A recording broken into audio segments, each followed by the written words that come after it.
Now, a little bit about ourselves. We are Lifetime Success Seminars. And you may ask, so what is Lifetime Success Seminars? Basically, Lifetime Success Seminars is a series of programs that we run every other week, every other Saturday.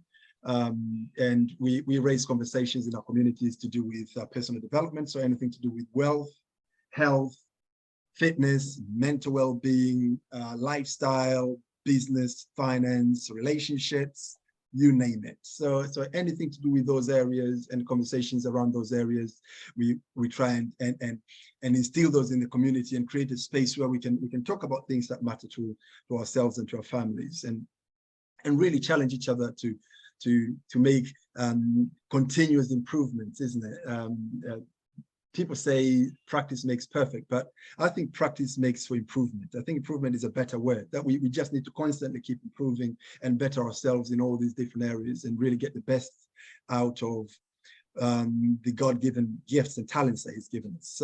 So basically that's our mission, that's what we do. And the topic of our conversation this month has been in line with the Black History Month, which we are in, has been to do with how do we level up the issues of racial inequality.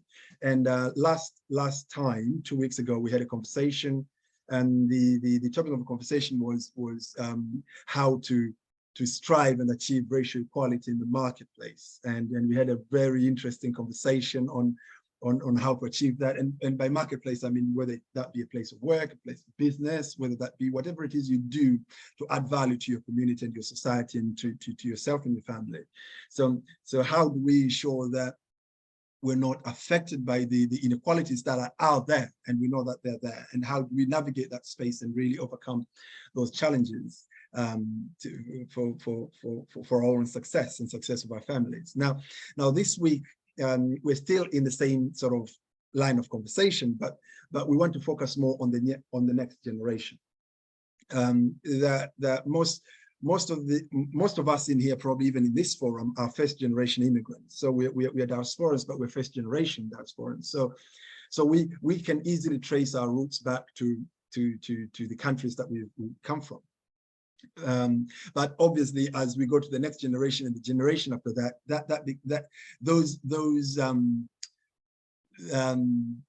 boundaries, or let me say those distinctions, starts to get a bit sort of muffled up a little bit, because the question of identity becomes a bit more complex, because our children, for instance, most of them would have been born in this country and probably can't quite trace their roots back the way we can. I mean, they can, obviously, because obviously might have gone there on holiday, they hear from you, they speak to their grannies and their uncles and their aunties back home, but they don't have the same experience that we do. And therefore, the way they navigate through these issues will be very different to the way we are. And it's very important for us to be adept to that, and to really have a conversation on how do we ensure that our next generation is properly equipped to deal with the challenges that they may face, right, as far as issues of inequality are concerned. And so the topic of our conversation this week was rightly titled as preparing the next generation for greatness. And I think it's very important that as this generation, as we go through the challenges that we are going through now, we need to have that in mind, that we need to be able to prepare the next generation for one, the same challenges that we face, but also for them to go farther than we have. Just to kickstart things, I love a quote by Sir Isaac Newton. And Newton puts it this way. He says, if I can see farther than anybody else, it's because I'm standing on the shoulders of giants, okay? His point being that if he's achieved so much in the field of science and in physics and in maths, and he's done so much, it is not so much because of what he's done himself, but it's because he has built upon the foundations that people before him, great men, great scientists, people who worked so hard, have done. So he kind of built on top of what others have done. And I think that's the same thing that we're trying to achieve for our children in the next generation, that we want to establish a foundation, a firm foundation, that through which they can build legacies, that when they look back, they can say that my parents did this and that. I mean, I get so inspired when I listen to the likes of Rishi Sunak, who, by the way, he's the first Prime Minister of the UK from the BAME community, which is in itself something to be celebrated. But I get so inspired when you hear his story, and he talks about his parents and how hardworking they were and how hard they worked and were able to fund his education and took him through private school, which he really owns it. During the campaigns before, if you remember, when he was campaigning against Liz Truss originally, they were kind of making that almost like a negative thing, that, oh, you've only gone through private school, you don't understand the needs of people. But he really owned it. He was like, look, yes, I went through good schools. My parents really worked really hard to give me the life that I have. And he was really proud of that. But you can see that his achievement can be traced back to what the parents did and the choices that the parents made, and probably can even go even before the parents, who knows. But all I'm saying is that sometimes we may look at our circumstances and really think quite low of ourselves and what we can achieve. And maybe there are things maybe could be beyond our reach ourselves. But if we make the right decisions now, and if we try to make different choices for our children and for the next generation on what we need to do and what we need not to do, then we could be setting them up for great success and for them to achieve things that are beyond even our wildest dreams at the moment. I don't even think that Rishi's parents thought in their wildest dream that their child could be the next prime minister.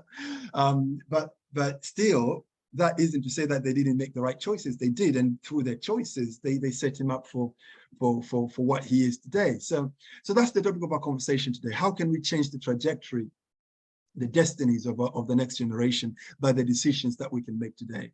And that could be to do with education. It could be to do with culture. It could be to do with what sort of exposure we give them. It could be with the choices that we make for ourselves, the sort of time we set for them. It could be anything. I mean, we can talk about all these things. It could be to do with the economics of things, how we manage our own finances and money, what we teach them about finances and money. It could all the things that appear to be a hindrance to us, a ceiling to us, can be broken with the next generation if we make the right choices. So that in a nutshell is the sort of conversation I want us to have. And I don't want it to be restricted just to that. I mean, we can talk about things that concern us. We can talk about our own challenges that we face and how we can overcome those. But I want to have a slightly more emphasis on the next generation, to look ahead. Because so many times when we have conversations about race and about inequalities and about the struggles for equality, more often than not, we tend to look back. We tend to look, what does the history say? We tend to look at what happened in colonialism, what happened in slavery, what happened. We tend to look back, and very rightly so. We have to look back to be able to look forward. But if unfortunately we don't, at the end of it, I think at the end of these conversations, we are so tired and so worked out by the history of it that we don't give due diligence. We don't give enough time to look ahead and talk about the future and what we can do to affect the future. So I really want us, the conversation today, to look forward more and to look at as to what we can do to make a difference. And I really hope when Sallyann comes along, she's going to push the agenda in that direction, because she is a children's work specialist, and she does a lot of work in the community and will really benefit from her experience in that. So I'm really excited. I'm really looking forward to that. But in the meantime, I want to hear you guys, what you have to say about this conversation and what we're going to have today. So yeah, so the floor is open. We expect Sallyann to come in around about 4 o'clock. That's when she's going to do her talk. So until then, let's hear what you guys have to say. So yeah, what do you think, guys? Hello, Mr. Anthony. Yes, sir. How are you guys? How are you guys doing? Well, we're fine. I haven't seen you for a little while. How are you keeping on? I'm fine. I'm fine. I mean, I just popped in this conversation, just slapped me in the face. You know, it keep me thinking. Stephen, don't want for us to think to the back. We should go in front, but everything I see in front of me is just from my back. You know.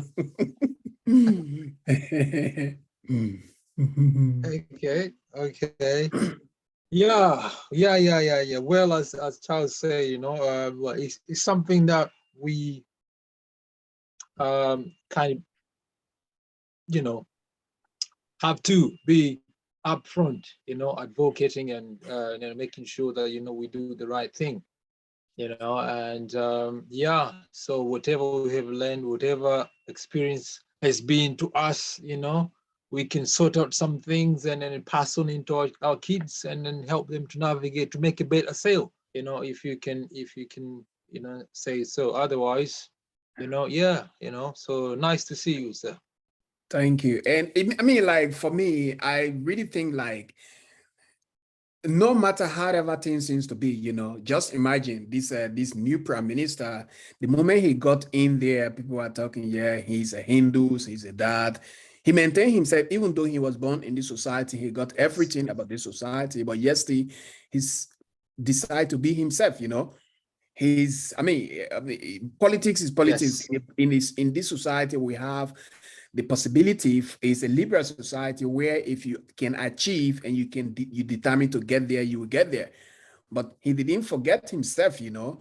And I think we as African and me, like stay in the minority group, we should also try to think in a way like that, because the privileges that this society is using, it was built on the history. You know, it was built on their history. It didn't just pop up in a new generation, you know, it's something that have been here forever. They teach themselves in that for them to continue. One of the things I think we African, we lack is long sight, you know, our sight, you know, like things our program for the future is very short, but the West, it is very long. Think about the fact, you know, like we have a lot of a kind of protests going on right now in Africa. For there are some other African country, they want to denounce the French language. You know, some people even want to denounce the English language. Why is it like that? Over 70, 80, or 100 plus years ago, when these English people or the French people went to Africa, they were teaching us their language through the missionaries. It was as if they were doing us a favor. But no, you will see that that language was a means for them to get into our mind, so that it would be a kind of means for us not to escape. So it would be easy for us to side with them instead of us siding with our own people. I mean, you and myself, we are here speaking English today in the English country. Why is it like that? If they tell me to do something, I can easily do it because we are speaking their language. It was something that was pre-planned, you know. So we have to think about this as well. I mean, everybody wants for their, I mean, you know, like Charles said from the beginning, we as first class immigrant, we are always victims. But everybody, you know, like you want for your children to have a better life. But is the society actually prepared to give your children that better life? Or it's going to be like a special privilege? In Africa, we have privileged people. We have people that came from a privileged family. So whether they are in Africa or not, they still have a better life. If they come to Europe or any other country, it's going to work.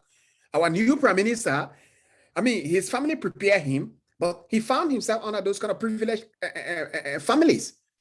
We have the privileged family from the colonial days, even when UK colonized India. We have those things even when we were colonized in Africa, and it is here. So we have, I mean, like we all know that about 5% of the world population, they are the one controlling everything.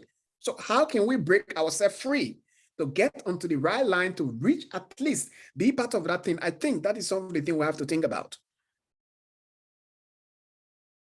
You know, sometimes people said that other people are other people are leaders and other people, they are just followers. So like the Indian SAC, you know, we have this kind of SAC society, that different caste, you know. If you found yourself and you want to break yourself free, it takes more than just training your children for the next generation. Because if you find yourself in one of those lower castes, definitely it's going to take life. I mean, it's going to take eternity for you to fight for that kind of change. And I think these are some of the things affecting us. Let me ask you a question, Anthony, because I think you're raising something really, really profound there. So what is it that, I mean, if you can come up with something, and then we can, the rest of us can try and expand on that. What is it that we must do different? Because you said it's something that we face us as Africans. especially being mostly first-generation immigrants, we seem to share that sort of problem, that sense of short-sightedness, isn't it? So sort of we're thinking short-term. You know, I've got these problems, I just need to sort them now. I'm not thinking beyond this point.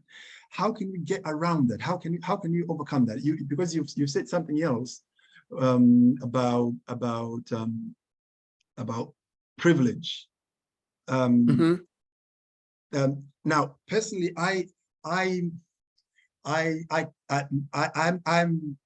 more of the philosophy that privilege is privilege is created rather than given. Now, hear me out. Yes, I understand that some people can be given privilege. Yes, I get that. Yeah. But I also know that you can create circumstances which leads to you getting privilege. For instance, of course, I think an example of Rishi Sunak is a very good one. Yes, you may argue that yes, he married into wealth, because actually the wealthy ones are his wife's family rather than his own family. To be honest, I mean they did really well for themselves, his family, but his wife's family are the rich ones. You know, they are the really rich ones.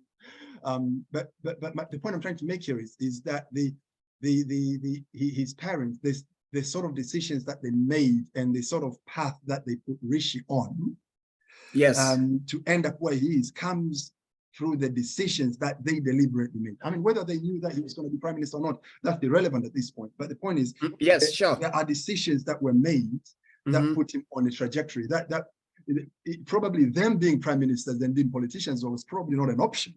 But they made decisions that allowed their child to have that option. And so now we look at Rishi as a privileged child, but it was a privilege that in a way was created by the parents. So yes, on his part, maybe it wasn't so much of what he did or not do, but it has a lot to do with what the parents did or not do. So the question that I'm posing is, what can we do in this generation, as first generation immigrants? What can we do so that we can create that privilege for our children? That's the question. I mean, blessings or blessing. Blessed has yeah, let's have talk before we get there. Yeah. Okay. Blessed, you have something to say first, and then Anthony might come after. Oh, sorry, Anthony, I didn't mean to interrupt you. Just finish off, please, if you can. Sorry, I didn't mean to interrupt you. I was just raising my hand to show that if I can talk after you, please. Next. Okay. Yeah, thank you. I mean, the thing, just think about, I mean, we talk about privilege, okay? If you are born in a privileged family, it lives with you to make that decision to go to the highest or refuse. Harry American, there's another example, okay? Yeah. The bigger brother, because he was directly in line, he captured that one. This one, he's the wayward, but like he's much more closer to us because we feel that he's, like the casual guy, So we all like him, even though directly, he's not following the procedures that they want for him to follow. In Africa, we have this kind of privileged family, you and myself, think about we think about revolution, sometimes we have to push ourselves a certain level. Imagine in Burkina Faso now, a military young guy who is around 32 years old, or even like you and myself, we might be older than him, he's fighting over there to change something. Think about in the 1980s, Thomas Sankara, when he went to that same Burkina Faso, he saw the issues. He came from a very poor background.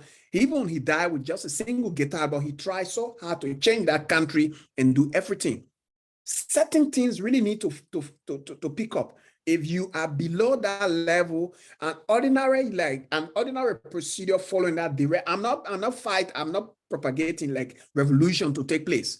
But you will see that there need to be some drastic move before you can actually boost yourself as an ordinary person to reach that level.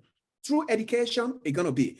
We might think that Obama himself, he follows some of those kind of lines. There was a day we used to be thinking about Obama, he achieved much, he reached over there, yes, but he has some connection. So, like you said, we tried our best. It is about privilege and luck in everything, in circumstance in life. You and myself, It's going to be difficult one way or the other for we ourselves to be like what that guy he did. But at the end of the day, prepare your child so that whenever the situation whenever the situation pop up, let them grab it like any other person. You know, Yeah. but we shouldn't have the kind of, this is the reason why you see there is a lot of problem in Africa. Like when I was going to school in Africa, about 80% of all the boys, what they wanted to do is to become president. Why is there any other job? Why can't you talk about business? Why can't you talk about establishing company or do any other thing? But we all aim that the higher position is presidential. And when you reach there, you're going to be rich faster. So everybody wants to be president. Small country like Liberia, honestly, I mean, we have like over 30 political parties fighting for a position for one person for less than 5 million people. Is the mindset, like we always say here, is the mindset. So you prepare yourself to follow that kind of street mindset that's going to help you. If you prepare yourself and the opportunity come, you're going to get it. Okay, thank you so much, Anthony. You've raised some really important points. Let's hear from Blessed and then Grace, and then we'll welcome our special guests for the presentation. Then we'll have another discussion at the end. Blessed, floor is yours. Yeah, thank you so much for this privilege. Yes, I think I agree with what has been said in the platform, definitely. And my take, I'm really passionate about young people, or children, or future generation. And I believe for the next generation to take over, to excel, or to be successful, I think we parents, we as a community, we need to be intentional in whatever we do. Like we said, intentional in the decisions that we make, intentional in investing in our children, intentional in having this kind of conversation within our communities, intentional in having these resources, accessible to our children. Everything needs to be intentional, because we cannot just accept change to happen. We cannot just, imagine change to happen. Something needs to give in. So for instance, like maybe, intentional in investing, let's say let's go even back on family, the primary caregivers, the family. How are we intentional in making sure that our children succeed? A very good example we've said here before, it's, our prime minister, our current prime minister. When I read back the story, the history, the parents were quite intentional, what they were doing. Yes, they didn't have enough growing up, this and that, in terms of Sunak's family, but the family were, when they migrated and doing all this and that, they were intentional in making sure that the child accesses whatever he needed to access at that time. Looking at the girl's side, the wife's side as well, the family were quite intentional. I read somewhere that, they had TV and everything, but there was a time for reading. There was a time for investing maybe in education. There was a time of investing in a fashion industry or something. So they were quite intentional in whatever they were doing. So my question is for us here is, how intentional are we in terms with our families, with our children? When they come to school, do you ask them what they've done? For me, I'm quite intentional. I ask my child, who is 10 now, what have you done?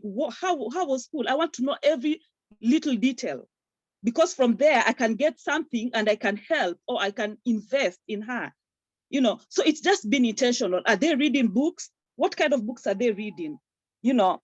Books that will inspire her or him to be in certain, in her gifting or his gifting. What kind of community groups is he or she involved in as a child? Because children, we need to invest even to encourage our children to come to be part of these forums as well, because they learn. Like the other day, when I think Charles, you were there, and Stephen was there, and Salome as well. You were there on Thursday. There was, the rewards that young people got. It was just so inspiring to see that. But that change did not happen like that. Their parents or someone in the community had to involve them in this kind of settings. So my point is, I think we really need to be intentional in growth of our children, intentional in the way that our children, their passion, their gifting, we really need to be intentional for them to succeed in future. Thank you. Thank you so much, Blessed. I think that is a really important point, being intentional, and hopefully at the end we might have time to expound on that a little bit more, how practically we can actually do that, and areas that we tend not to be very intentional. But there are quite a few areas I can think of, even in my own personal experience, that we tend to almost like do things as we always do them, but really when you think about them, they're actually not kind of counterintuitive for the future generation. But absolutely, I think being intentional and really thinking through our decisions is the way forward. Grace, you had something to say. You have a minute, and then we can get started with our presentation. Yeah. I was going to say, you know, our parents have been intentional. They've had this philosophy for a long time, because you can agree with me, Charles, that where you are, your level, unless you and your parents are of the same level, they had a desire for you to go further. So they sacrifice and put you in school. Every parent in Africa would like the child to progress, to go to school. They will sell their last, you know, whatever, to put the child in school. So this idea, philosophy has been there. Even our parents who didn't have much, you know, are more educated than my parents, because she had the desire for me to progress. Where I am now, you know, she's not at my level. So this is not new. I mean, market women, they slave, they sell, and put their children to school so that they will be better than them. So we've all aspired for our children to be better than where we are. So it's not a new philosophy, okay? And our parents have been intentional and all that. As Bless said, they've done their best with the resources they had and their knowledge. Now you have progressed, so your child should be better than you. And Charles, you aim that because of your knowledge, isn't it? You can only work with what you have, your knowledge and your resources. Okay, so this is not new at all. Our parents had been intentional. If we shouldn't put them down. They did their best with the resources and their knowledge that they had.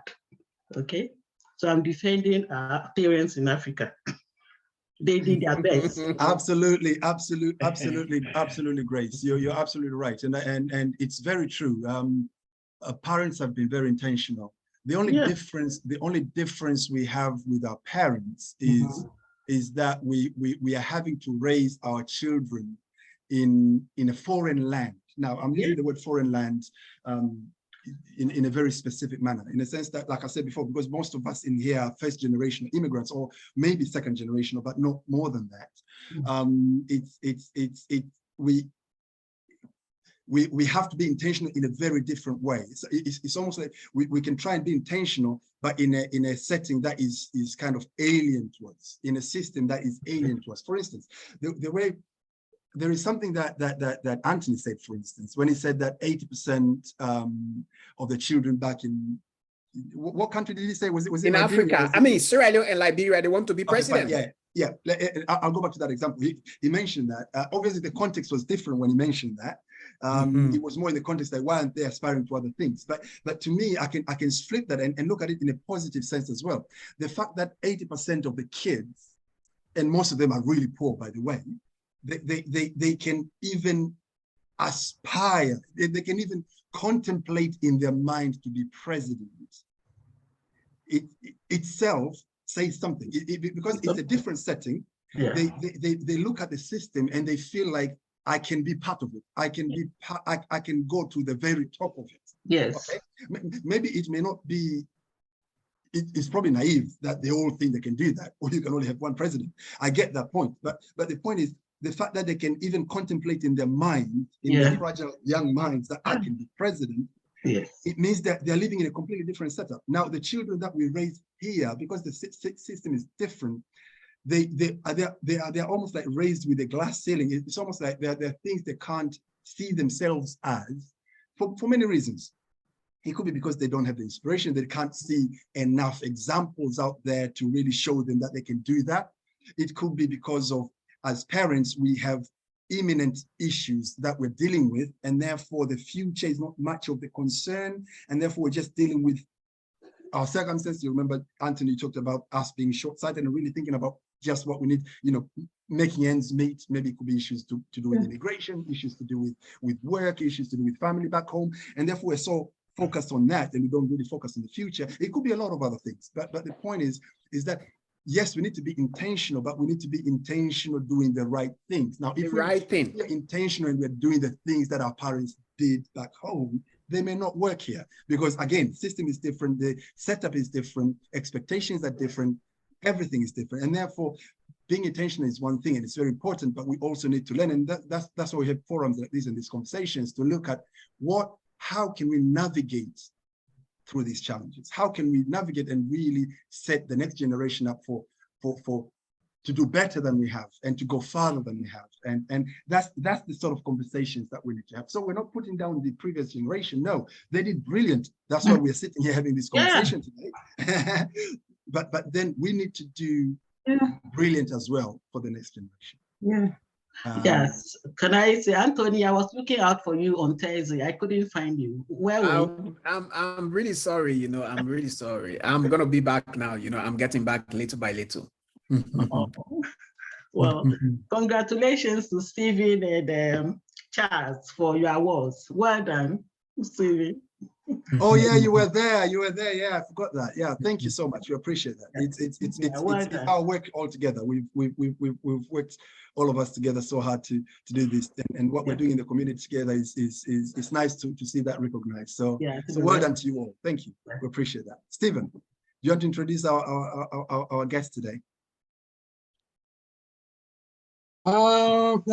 Yes, please. I will introduce, to the extent that I know. The rest of, she will talk about herself, because I know I might introduce her a bit less. And yes, so yes, as you know, my name is Stephen, and together with Charles, we're doing this kind of, motivation, inspiration kind of talks. And I am quite very happy today. I'm blessed and I'm very excited to have one of our guest speakers, Sallyann Richards. She was with us this time last year, for those who remember, and she did a very wonderful presentation. And yeah, so, it was a bit short notice, but she said, yes, I am somebody who always stand for the community, and there I will be. It was really short notice, but because we had somebody, and then but she said, no problem, ready I am, and I'll be there. And there she is. So her name is Sallyann Richards. She is an independent social worker. She is a community inspiration, community motivator, community builder, and all that you can say in a community. She's a mom and a grandmom. I'm saying too much now, but but yeah, she will be sparkling kind, jump starting, packing our communications today, our discussions today. And yeah, so I believe that we will, be inspired. We will kind, get something out of this. And yeah, so Sallyann, if you can introduce yourself appropriately, and then welcome. Oh, thank you so much, Stephen, for that introduction. That's really nice, really very nice of you. I feel kind of bigged up. I've got to bring myself back down now. Can I just say good afternoon to everyone? Blessed afternoon to everyone. Just to thank you to Stephen and for the organisation, really. Like Stephen said, this is my second time being asked to be a guest speaker, and that's it is a privilege. It's a privilege to be asked to be part of this, and I'll do my best to give maybe some knowledge, my thoughts of the topic today. I'm here for like half an hour, so I'll try to do things in a brief synopsis as much as possible. So my first to introduce who I am, so like Stephen said, yes, my name's Sallyann Richards. I've been a social worker in child protection. That's my kind of forte for about 15 years now. Frontline social work, children's. I line manage support workers at the moment for a company called ISWP, who's the directors of ISWP are African males, African men, and their business is thriving, and it's such a blessing to be part of that kind of workforce, because we're doing things and we are inspiring to be those leaders of people that look like us, you know, and we're doing a really good job. And, you know, power to Kwana. He's my actual line manager, and such a really good man. He's doing good things, and I know that he does things for like immigration people back home. You know, he'll sponsor people to do some work over in the UK, and I know that, you know, his company is very close to his heart, and he's not just doing it for his purposes, he's kind of branching out to community, which is absolutely amazing.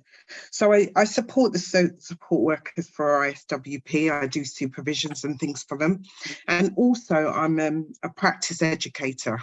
So when it comes to social workers doing their qualification, they must have placements, and they have 70-day placements, then they'd have a 100-day placement when they're completing their course, and I assess those social workers, potential social workers. Most of them do pass. You know, there's a good caliber of social worker that's coming through at the moment.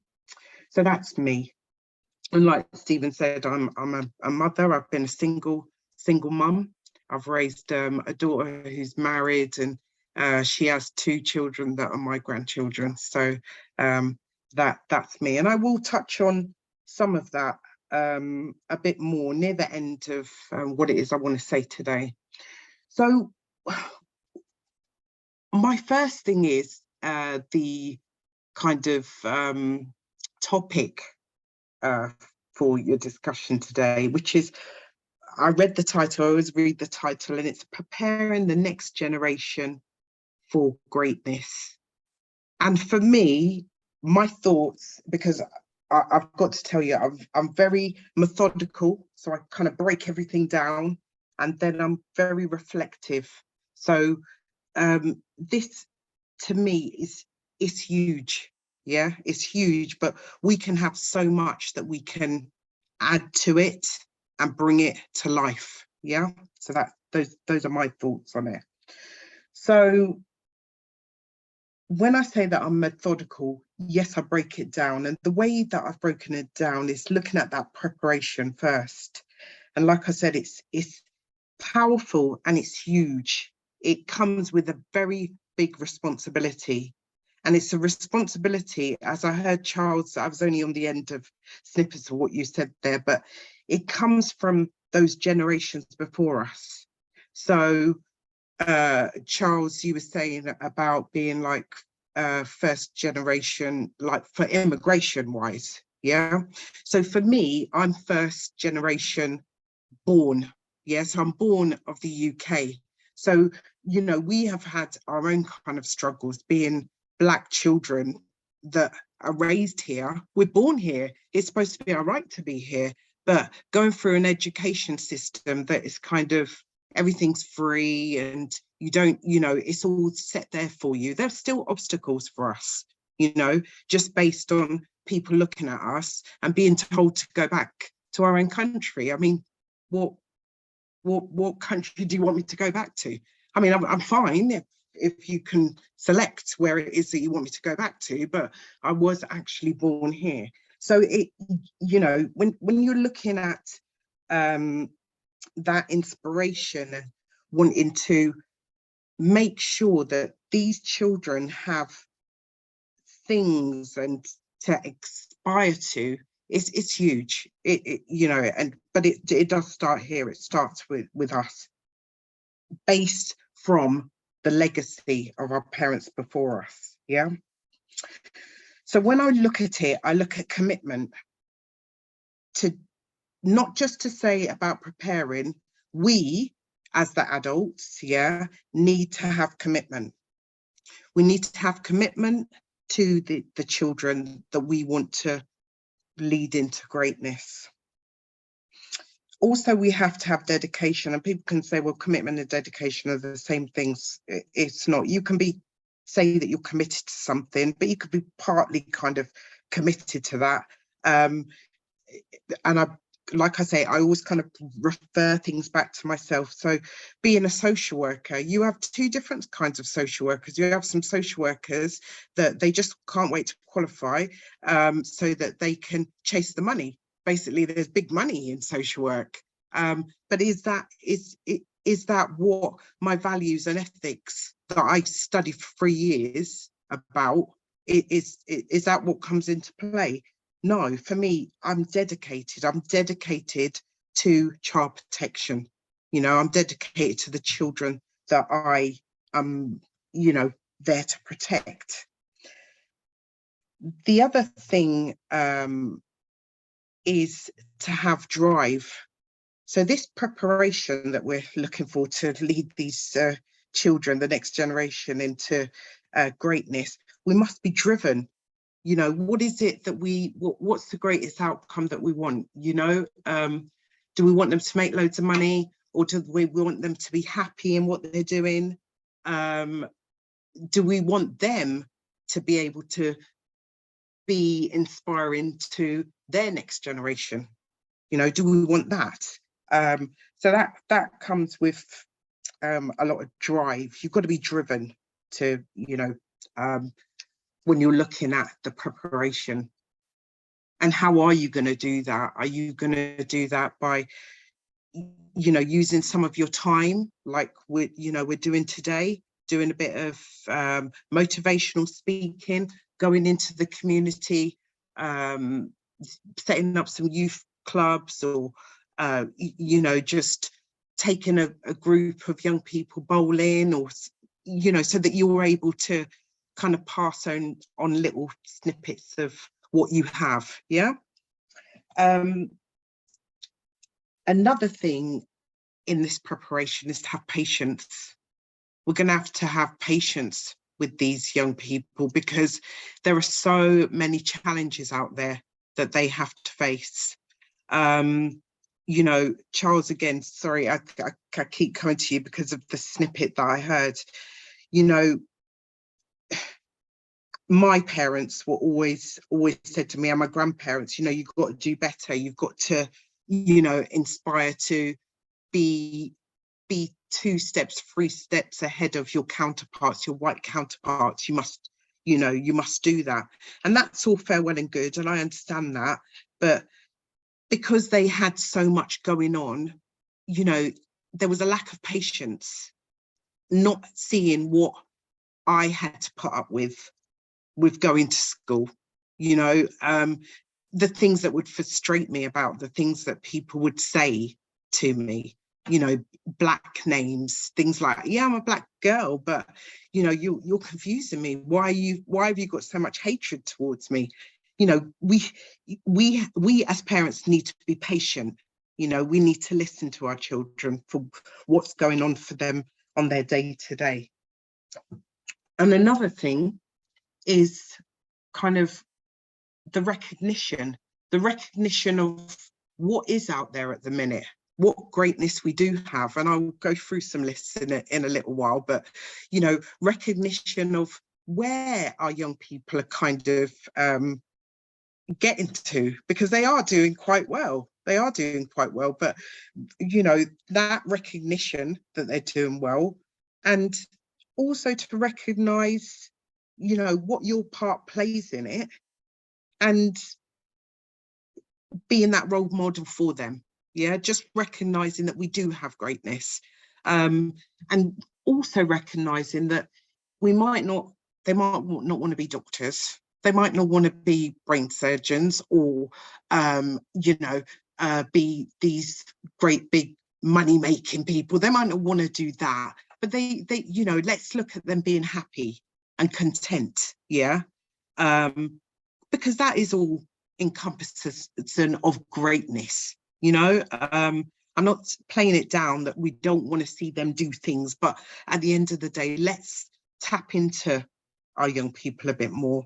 You know, one of the high-rising things is about mental health. You know, let's not forget that it can happen to anybody. There for the grace of God go I, you know, and let's recognize about, you know, things that might be going on for them, and, you know, having more of an humanistic approach. They're ours, we want to invest in them, you know, let's know what's going on for them. Yeah. So so that's encompassing of what, you know, I feel is that first preparation of inspiring them to be great, our next generation. So like I said, greatness comes in all kind of forms. There are very talented actors out there who are Black actors, very skilled workers and people that contribute a lot to our society. And you know, we need to have that kind of thought when we're trying to inspire them. Also, about inspiration is from us, from in the home, you know. I recently, it was only this week, went to a funeral of a lady from the West Indies. She'd come, I think she was 91 years old. So her family spoke about her journey from coming from the West Indies to the UK, talking about how she couldn't find a house to live in because the plaques on the windows said no blacks, no dogs, no Irish. So she couldn't get a room. And then what she did, she found a place that there was people who'd already came over from her kind of island. So they all stayed in one house, shared rooms with like about 10 people in the one room. You know, if you look to go and do that nowadays, people are gonna, children especially, will be complaining that they haven't got their own place to stay in. And that, you know, the family were talking about how she did this and how she had, before she came over, she had 8 children and she'd given birth to her last child on her own with no one else there. You know, such a powerful kind of a strong Black woman. And they spoke about all these great things that she did when she came to the UK, that she worked hard and then she'd left her children over in the West Indies and then sent for each one of them to come over to the UK, and then they all went to school here. But what I thought about was we have greatness within our own households. We have that, you know, and we don't talk enough about the people that have gone before us. And if we speak to our young people about, you know, I know full well, my granddad left St. Vincent in the West Indies. He left in September and he came on a vessel called TV Venezuela.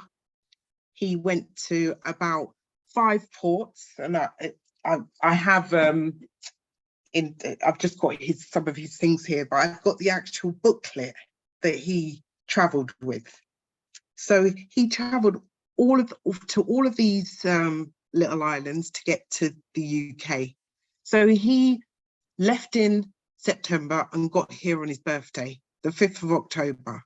So all of that time he travelled. You know, that is inspiring. When I tell and show my grandchildren, look what great granddad did, because he's my granddad. So he's your great granddad, and look at his achievements. You know, those achievements were from within ourselves, and we have to show our children, grandchildren, those things, because we come from greatness, you know, and it's within our own home.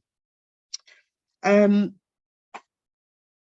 of the other things that I know that I recalled in the last time I spoke, but I just wanted to reiterate on it a bit more, is because it comes under this greatness, inspiring our children, or, you know, to the next generation, preparing the next generation for greatness, is about that investment within our children. So, like I said, my grandparents came here, brought the parents. I was the first person to go to university within my kind of family. And having done that, what am I showing my child? What am I showing my daughter? I'm showing her the ethic of education. And, you know, my profession might not be seen to anybody as greatness, but I feel it very much is.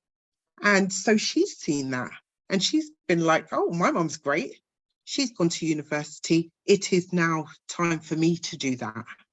So, you know, I was a mature student, but she hasn't done that. She's gone through, go to school, stay on at sixth form, study, then go to university, which she has, and she's a nurse, a very good nurse. So, you know, it's about that kind of preparation and history going on to greater things. So my child has seen me go on to university. She has gone on to university. What my daughter and son-in-law have done now with the two grandchildren is they're paying for private education. They are paying for that, you know, because at the end of the day, like they say, you can invest in your cars, you can invest in your house, you can invest in nice clothes and jewelry. What about your children? You know, and I'm not saying that everybody can do that, but there are things that you can start doing within your home at looking at greatness. So starting with yourselves, within your family. These are humble beginnings that people are coming from to get here, you know, to come here and try to better and, you know, look at things that they have always inspired to be, you know. So it's just a continuation of that. So no, you might not be able to send them to private school, but at the end of the day, you can do things like instilling things within your home. Within our house, you know, there is nothing but black dolls, black books. We might have minor, it's not that we're being discriminatory, we have to show our own. So all the baby books, Dance with My Daddy, or, you know, Big Hair, Don't Care. What's another one that my grandchildren have? Well, they've got so many, but Sawi, you know, she's darker, her sister's lighter, you know, and that's quite telling it within our household, because we come from different shades. So, you know, all of these things, develop things within your home, you know, being spiritual, you know, God is a focal part within our household, within the running of that household. You know, the children, they go to Sunday school, they attend church, you know, and these things are very important to us, but we are showing them that there are a lot of greatness within your home and within our community, and it reflects within our home. Education, like I said, is a very big key. Faith is a very big key. And we listen to those babies. We're listening to them. If they're hurt, if their feelings are hurt, we're going to listen to that. We're not mollycoddling them, and we don't want them to be soft or anything of that nature, but we have to listen to them. you know, so that we can kind of get attuned to where they are, you know, how they're feeling. And I think that's something we can continue to do. When I look at greatness of our people, we have the people that, you know, we know of our Martin Luther Kings, we know of those, we know of Rosa Parks, we know of Harriet Tubman, sorry, Malcolm X, we know of Sojourner Truth. But we have inspiring young people now. And it's only like kind of now that I'm kind of reading more bibliographies about these young people and where they've come from and where they are now. And I've got to say hats off to them. You know, they're doing a good job, you know. We have Lewis Hamilton. You know, when we break down the things about Lewis Hamilton, you know, he's won 100 races. He's won those. He's the only black man, yeah, within that racing profession. He's the only one, you know, and that is amazing. And I'm, like I said, I'm not taking away from people that aren't black, but this is Black History Month, and I have to, you know, show the greatness that we are, because we need to be the faces of our children and help them strive. Yeah. So we look at we've got Martin, is it Martin Rashford? Little is it he Marcus. What amazing, I'm saying a little boy, you know, he's like a millionaire or whatever, but how amazing is he? You know, not just for his talent on the football field, because he's very talented and he's been dedicated, and his mum saw that her child was talented, and even he was sent away for a bit, do you know what I mean, to go and be kind of study his craft. But what an amazing boy to recognize that there are children now, yeah, not his generation, but you know, the next, that are suffering, that have no food to eat when it comes to lunch times and things. And he's gone and lobbied the parliament, and he's only little, you know, and he's done all this greatness. He's changing kind of legislation. How great is that, you know? And a little while ago, before I came on, I watched Louis Perez with Stormzy. Now, you know, I never knew so much about him. I knew that, you know, he's a rap artist, but what an amazing lad who has faith in God. And all the things that he's done now, like being the front liner for Glastonbury, and, you know, just spearheading things to do with sponsorships for Black children to go to Cambridge University. My goodness, that kind of took me back, because I was like, wow, what an amazing lad. And his faith is phenomenal. You know, he's done all his rap, he's done all, you know, what he needed to. He's got awards, and you know, he's recognised by the whole of the UK and most probably other places as well. But he's spearheading things, and like he said, he's not going to be ashamed of his blackness anymore, basically. You know, his scholarship is for Black young people to go to Cambridge. It is, and it is that, you know. So if anybody wants to get angry with him and upset about him because he's saying that, then they'll have to get upset. But, you know, look at what he's doing and what a faith he has in God. Just very inspiring. So, like I said, you know, there's a lot that we can do And it starts at home. It starts with us recognizing the greatness that we are of ourselves, the greatness of the people that have gone before us, our ancestors, you know, and where they've come from and what it is that they want from us. Yeah. But we also have to be realistic in the sense of these children may not be what we are wanting them to be. These, you know, the doctors, the lawyers, they may not be that. But as long as we encourage them and show them love and compassion and let them know their worth, you know, because they are great. They are great, and show them the people apart from the ones within the home, other people that have been inspiring, and the people that are here now, because you've got a lot of people that are here now, and we must start recognizing them, you know.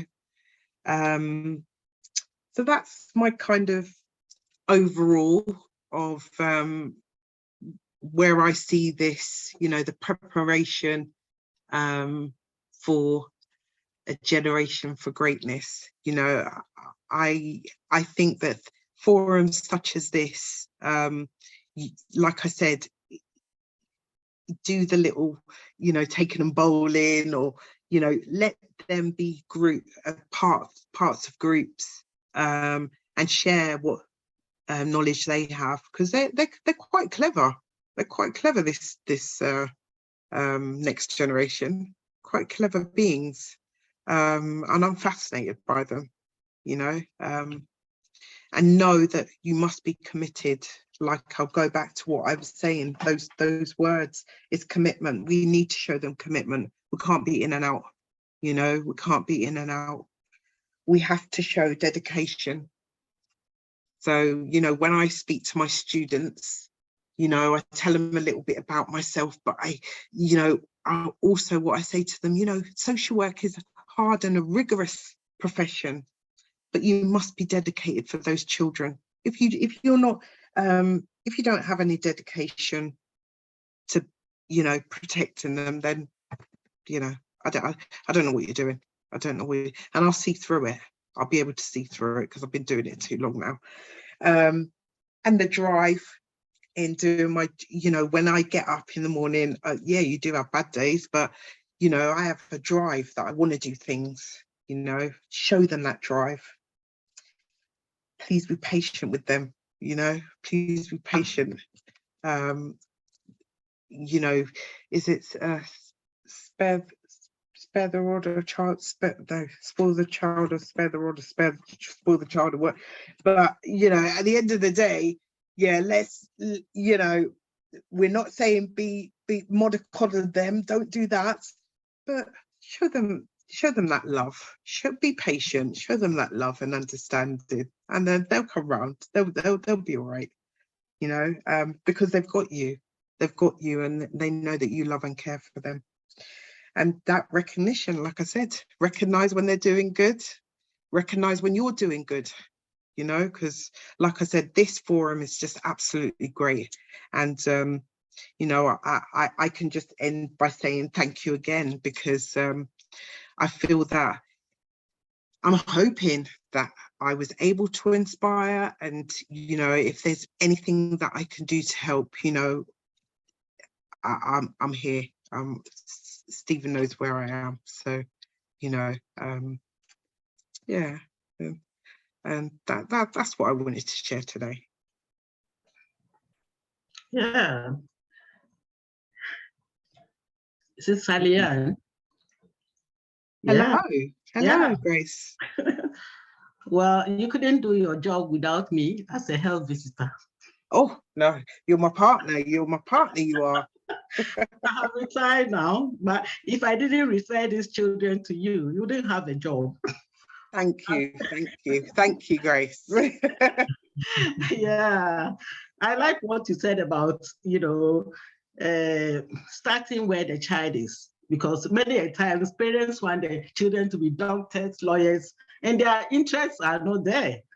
You know, they may be good at, as you said, football or something else. but we want them to achieve what we want. What we couldn't do, we want our children to do, which is wrong. Mm. And it brings, you know, all sorts of whatever, as you know. It's pressure. They lose interest and disappear and all that. So where the child is important. Yeah. The child's interest, yeah. Very much so, Grace. Very much so. And look at Stormzy. Well, I couldn't believe it when I was watching him today. You know, he's very bright. He's a very bright boy. He's not you know, yes, he's rapping and he's saying whatever he's saying, but you know, what a faith, what an amazing human being. Yes. You know, yeah. Comes in different things. That's right. Yeah. So wow, you said it, Grace. Yeah. Come again. Nice. Thank you. Oh dear. Yeah. Charles, we are waiting for you to say something. Yeah. Stephen is coming. Okay. Yeah. I think there is a little delay on my internet in here, but yeah, thank you very, very much, Sallyann. I hope you hear me. Do you hear me? Hello? I can hear you. I can hear you. Hello, you hear me? I can hear you. Can everybody hear me? Yes, we are hearing you. Okay, yeah, my internet is quite, yeah. So yeah, thank you very, very much, Sallyann. You know, well, I can't thank you enough, and I really, you know, I would like everybody, you know, every parent maybe, you know, maybe could be here to hear what you have, you know, you had to say.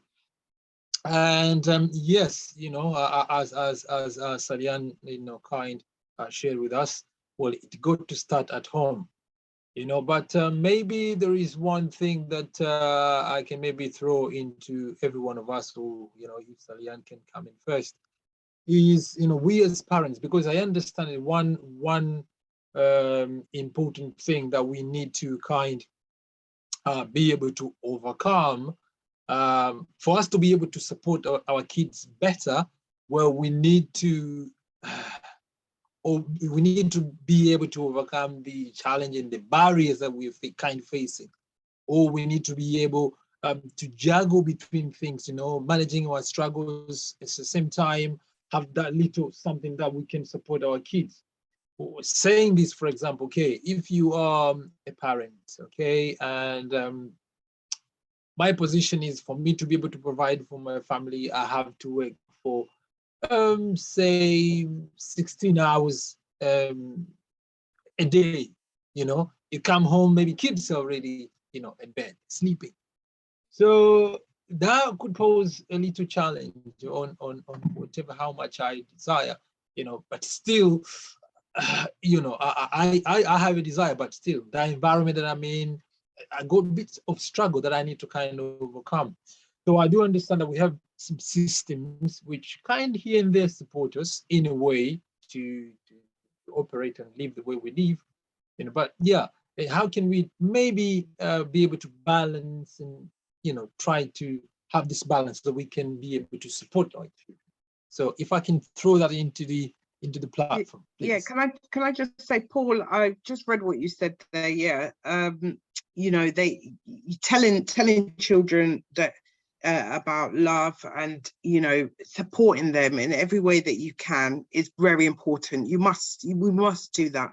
You know, there's a reason we didn't just have them for have them sake, you know, and they never asked to be here. So at the end of the day, it is our responsibility to, you know, show them love, you know, let them know that, you know, they are very much valued and very much wanted.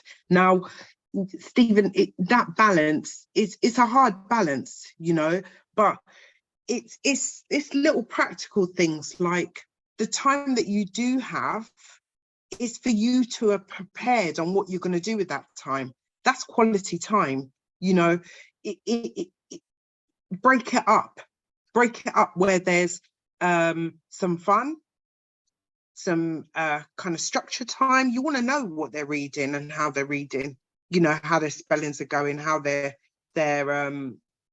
maths is going. So you need to tap into those things, but then you also need to have that time of, you know, daddy's just lying on the floor, let me jump all over him and let's play tigers and bears or whatever. Do you know what I mean? Or just, you know, just the free things that are out there is just amazing. I'm not saying that you're strapped for that you're working all the time. I'm not saying that you're strapped for to financially, but there's sometimes we just put our wellies on, yeah, full, well, the kids have those full attire things, I don't know what they are, wetsuits or whatever, and go out into the woods. Onesie. You know? We will go out to the woods, walk, look at nature, kind of, you know, I don't know, find out what might be in those woods, what trees might be there, what leaves they might find on the floor, and do those kind of exciting things that don't cost anything, because, you know, sometimes who wants to go to Chessington and queue up all day waiting to go on a ride for like 5 minutes? No, you know, let's use what's out there, you know, and I think it's, having been a single mum, I'll tell you, it's balance, because I had to work 7 days a week. Yeah, I never had a sponsor to do my social work course. I had to do it myself, you know, and praise God for my grandparents that could help me to do the childminding and stuff. But I had to think about those things. I didn't have money to throw around. So, you know, I had to think of my, like, okay, what can I do here to kind of balance it? But it does work, because if I'm looking at the product of my parenting, obviously it works, you know. But my daughter, she's cool. So yeah, that's just some idea. Sorry, Paul.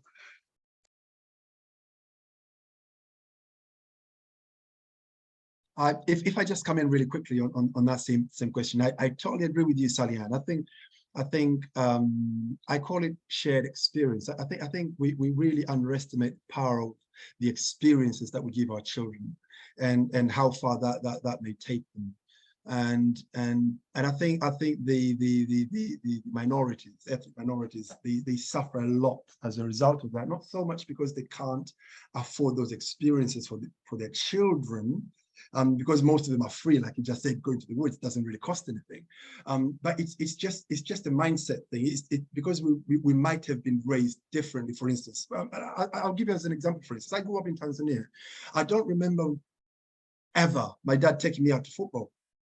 But if I say that to an Englishman, he won't get it. He will think like, oh, that is the worst parent ever. But it's not. It's a different environment. It's a different setting. It's different.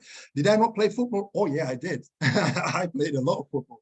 but the thing is, it's different. I mean, I used to just go out and play. I mean, you just go out and play, and at dinner time, you're back home, and nobody questions anything, and it's fine. The neighborhood, it's almost like you get raised by a village or a town or a neighborhood, whatever it is. And that's a different setting. Now sometimes we may come here with that same sort of setting and think that, oh, my child will be all right because I was all right. But then, because the setting is different, you can't quite allow your child to have that kind of freedom if they're young, because obviously for lots of reasons, you know, you don't want them to end up being groomed for this, that, and the other. You don't want them to be exposed to things that you're not in control of. You don't want this and the other. So chances are, if you really want to protect the child, you're going to keep your child at home, because you don't want them to do this. But at the same time, you don't want to do the things out there with them because your parent never did that with you. And that's the sort of deliberate thinking that we have to put in and say, right, what do I need to do different? You gave an example of Lewis Hamilton, and I think that's a really good example, because he comes from a very humble background. His father does, specifically, but he deliberately did a lot for Lewis. He did 3 jobs just to fund Lewis's obsession with carts, and at that time it was just an obsession. I mean, don't get me wrong, because look at it this way, there was not a single black man in that sport before him. So really at that time, the father wasn't really thinking, oh, he could be the next world champion. He wasn't thinking of that. He was just thinking, this boy loves the sport. Can I say he's still the only black man in the sport. He's the only one in the F1. He's the only one. I was having that conversation with my son just the other day. I say, how many years has Lewis Hamilton been around? His first title was in 2008, and still to this day, there is no other black man. This is crazy. This has to change. And I was kind of, my son is so much into Formula One. I said, son, you have to change this. And he was laughing. But anyway, but back to the point I was making, he had to deliberately do that. And at the time, it was just to give his son an experience. I mean, he wasn't really thinking he's going to be world champion. He was, maybe he did, I don't know. We'll have to ask him. But he deliberately set his life up in a way that he would provide a platform and an experience for his son. I mean, Lewis might have ended up being a singer. I mean, apparently he's a very good musician as well, by the way, I hear. But he could have quit the whole thing and be a musician. But does that mean that his dad didn't do the right thing? He still did. He gave him the platform, he gave him the experience, he opened the horizon for him.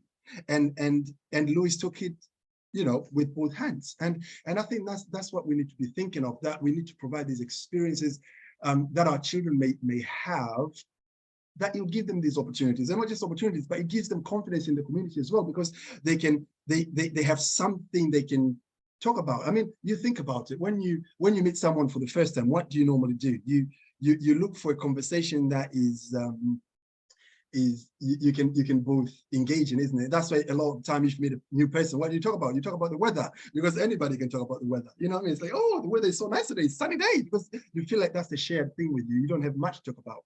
But the moment that person mentions maybe a mutual friend or a mutual acquaintance, or maybe he worked somewhere that you knew, all of a sudden you light up. And it's like, oh, because you have a shared experience. And I think when our children have more of these experiences, it really opens up their world.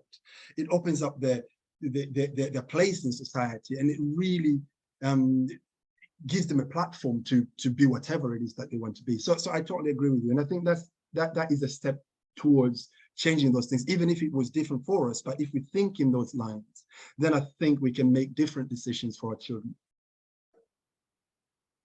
I'm done. Thank you, Charles. Charles? Well, Stephen is not here. Anyway, anybody else who has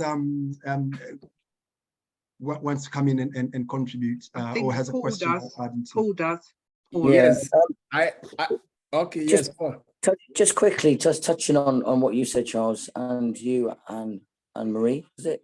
I can't see your name on the screen. That's all right. Sallyann. Sallyann, sorry. My 5-year-old comes out in the garden when I'm mowing the lawn, and every time I change the grass box, he just wants to come and touch the grass and smell it. Those little things, and when I'm planting plants or growing something, he wants to see it grow, wants to get them involved in the smallest of things, even in your own house, own garden. You know, those little things are all very important, rather than and they want to be empowered to do. I mean, he'll run up and down with the pretend mower next to me when I'm mowing the lawn and things, and he'll want to help me if I'm painting. He'll want to come and help me paint, and it's just, even if they're not potentially doing a lot to help, make them feel like they're included, make them feel like they're useful and an important part of your life. Exactly, Paul. And you know, those are things, those are like, even when I go back, those are great things. And when I go back culturally, when my gran, right, because I was raised with my grandma most of the time. So I always come home from school and get changed out of my school clothes, because that's what I had to do, get changed out of your school clothes. And then I'd sit down, and there was Channel 4 just started, they just launched Channel 4. I was really interested in what there was to show on there.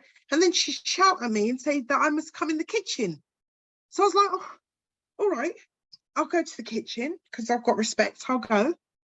But what do you want me to do? She doesn't want me to do anything. She's telling me that I must sit there.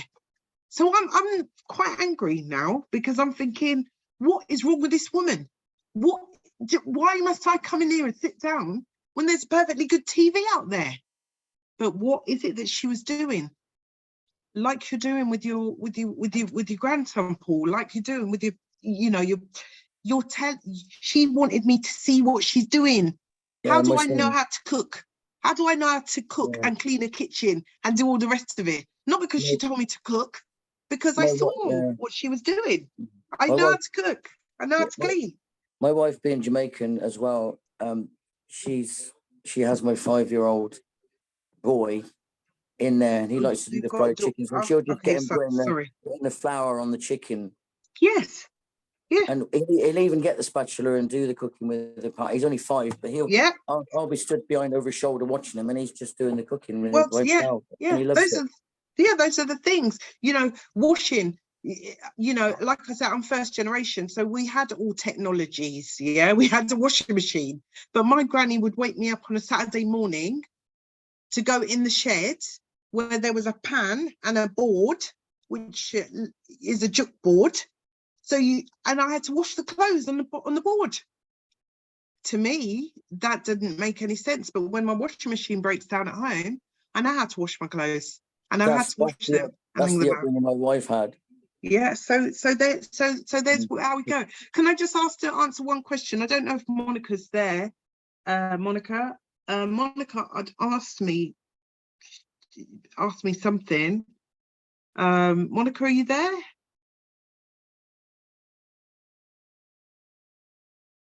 Well, what Monica was saying was, I'm here. Oh, hi, Monica. Hello, Monica. How are you? How are you? I'm Yeah. very well, thank you. How are you? I haven't seen you for so long. I know. That was Thank you. great sharing. I'm really excited because I find like the time is not enough. Being a grandma, I'm really moved. I just wanted more time, more and more. So I've got a ringing me now. Look at him on the phone already.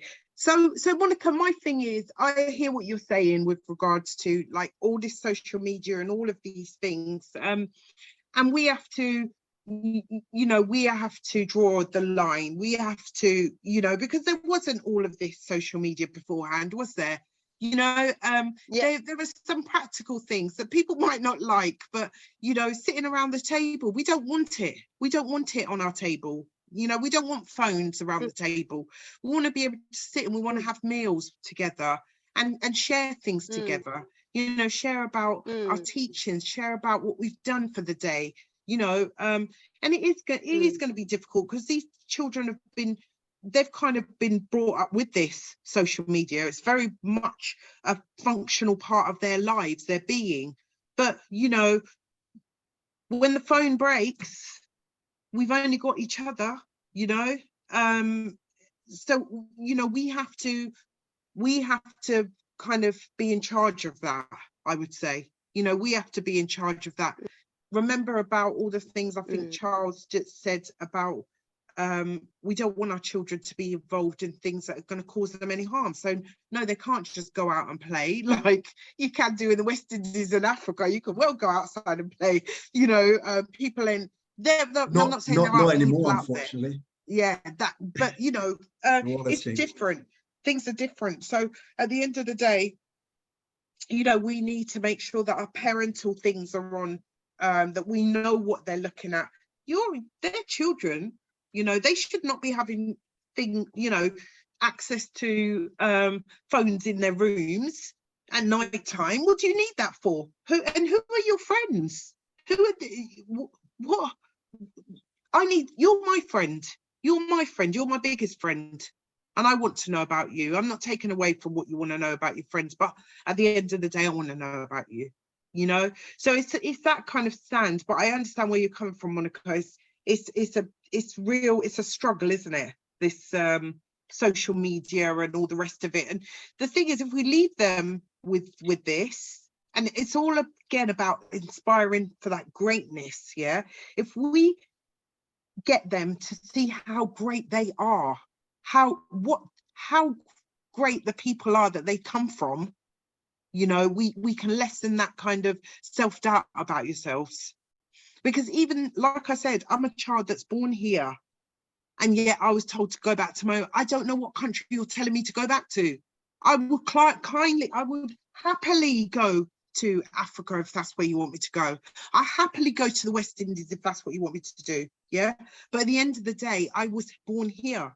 So you have to give them that. You know what I mean? Let them know about the greatness that's within their homes and from the people that they come from. Do you see what I mean? I can't tell you and I'm not being discriminative. I'm not. I'm happy with who I am, and I'm happy with how my child is and my grandchildren are.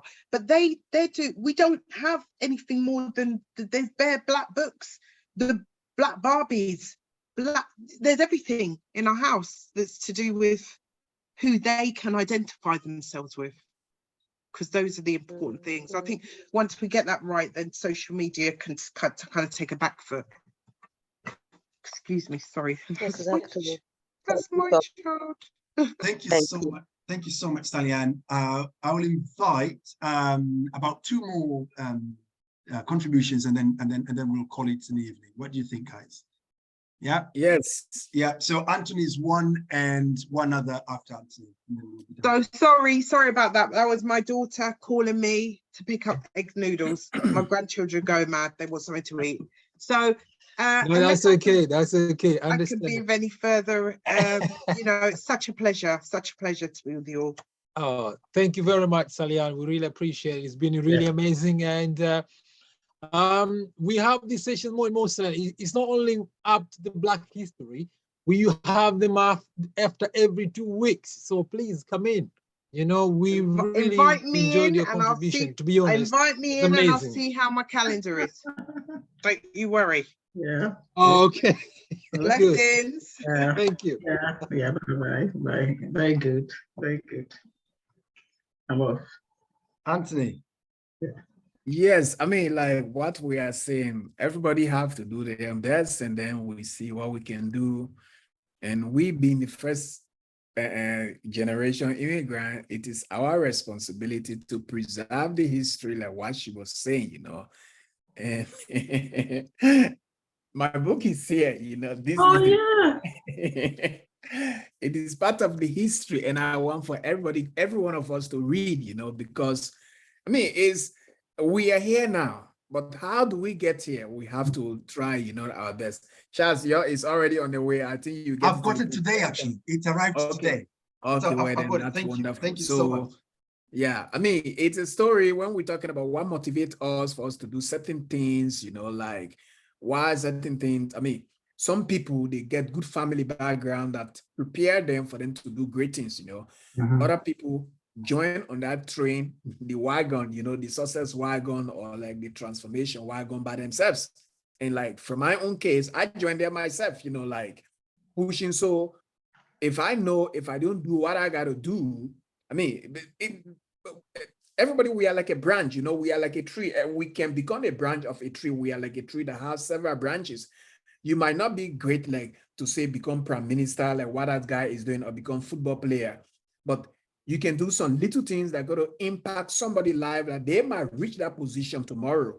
Martin Luther, like we were saying from the beginning, he is gone. He was a lay preacher, but his inspiration that he gave to the African American, it transformed many of us today. We still look back and read some of his history, some of those things, you know, educational stuff that he gives to us that can impact our society today, that can impact our life, you know. So I think whatever little we are doing, we should be pleased with ourselves that it is a way of our own contribution towards the success ladder that we want for the Black race to face in. So my legacy is through my writing, you know, and I encourage every one of us to read. Sister Grace, I'm still waiting for you, you know, I want for you to read my story. So yeah, thank you guys. I sent you my details last time, and I've been waiting for you. Oh God, really? Yeah, I sent it on the chat. Yeah, in my telephone number, I did. You can ask Charles for my. Yes, Anthony, I will do that. I'll tell you what, Anthony. There might be people here that would not know how to get through to you. Can you put it in the chat? Your detail and your contacts, maybe your email or something. Someone wants to get in touch with you to get the book. That'll be fun. I understand it's also in Amazon as well, isn't it? It's on Amazon. You know, I'm popular on social media. You know, my name Anthony Dawe. My name, you reach Anthony Dawe. If you contact social media, definitely you will get to me. Yeah, yeah. Put the details on the chat section there, and then someone can come directly to you. But I highly recommend reading Anthony's book. Yeah, I will. Quite an eye-opener. I can't wait to start reading mine. It arrived today. He posted it to mine. It arrived today, so I can't wait to start reading it next week. So fantastic! Thank you so much, Anthony, and thank you everyone for tuning in. I can see Sallyann is already gone, but Thank you so much, Sallyann. That was a fantastic presentation. She touched some really important points. Personally, to me, what really resonated with me is patience. I think we really need to be patient with our next generation, with our kids, with our young ones, and really not try, as Grace had just said, interjected at some point, that not try and impose on them the things we failed to do. But to just inspire them to be the best that they can be, and really, I think the best way to put it is that I think the greatest responsibility of a parent is to open up the realm of possibilities for the children, not to decide for them what to do, which is what most of us try to do sometimes, but to really just open that realm of possibility and really give them more opportunities than what were afforded us. And I think if you can do that as a parent, you've done really well. And I think that's something that we can achieve by the things we were talking about, being very deliberate about what we do, being very intentional. Blessed made that point really clear at the very beginning. You know, being dedicated, like what Sallyann was talking about, and being patient with them, because obviously, as we're trying to impose these things on them and really trying to inspire them, they also have their own issues they're trying to deal with and navigate through, their own identity issues they're trying to go through, and sometimes they may not quite fit into that mold that we want them to fit into. But it's okay. I mean, I never fit into the mold my parents had for me, but I turned out all right. So I mean, it's the same with the kids. I think patience is one thing that personally, to me, it's something I'm taking home from our conversation today. And I think there are lots of other things that you guys might feel as well. Our time has really gone. I don't know if there is anybody who wanted to sum it up for us before we call it an evening. If one person wants to say something for a minute, and then that would be our meeting. Anybody? Yeah, it's been good as always. Thanks, Grace. You do a good job, you and Stephen and Anthony and everybody. Yes. So have a great 2 weeks. I see you in 2 weeks' time. Okay. Thanks. Yeah. Bye-bye. Apologies on Stephen's behalf. I mean, he might be able to come in as well, but he's having issues with his internet, and therefore he kind of lags behind. That's why sometimes he delays coming in when he needs to come in.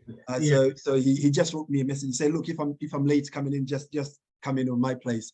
But apologies on his behalf. He's trying to sort that out. But thank you, everybody. Thank you for tuning in. I can see Blessed has got a hand up, so I'll let Blessed be the final contributor. Blessed. Yeah. Thank you so much, Stephen, and the rest of the people in the platform. You know, that was a very powerful session. Maybe a word of